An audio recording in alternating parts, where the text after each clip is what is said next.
Alright, so this exercise is for shoulder external rotation, PAILs and rails.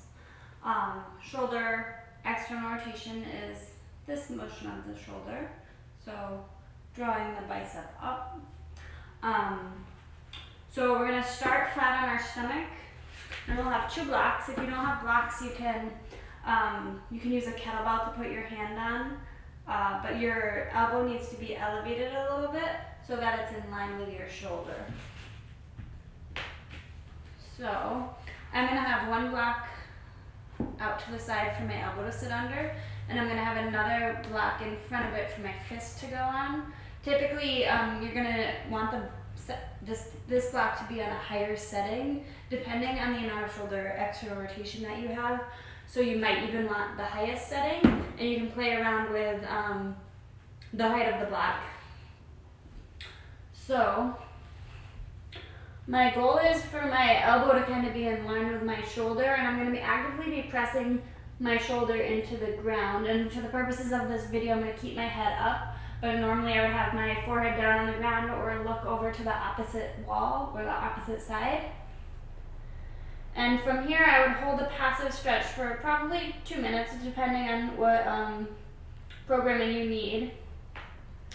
And from here, I'm making a fist with my hand just to kind of create some tension.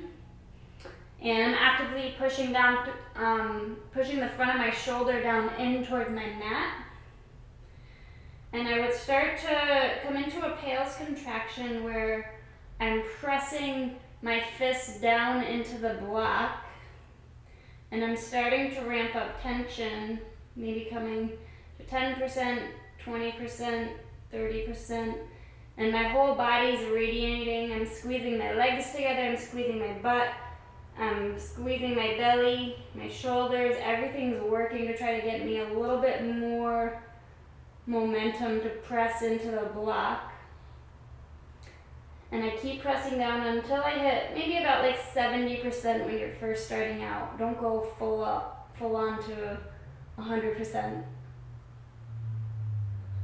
So then once you've held that for a little bit, you're going to come into a rails, so a regressive angle. So I'm doing the opposite. So now I'm trying to pull my fist off of the block, pulling myself deeper into my external rotation.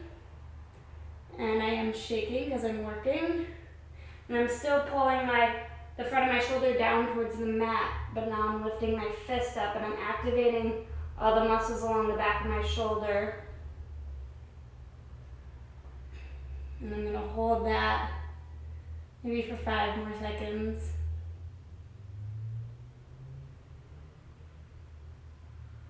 And then I rest and I come back into a passive stretch. So you notice that my fist got pretty high, so maybe I would move the block up a little bit and pull the passive stretch right here.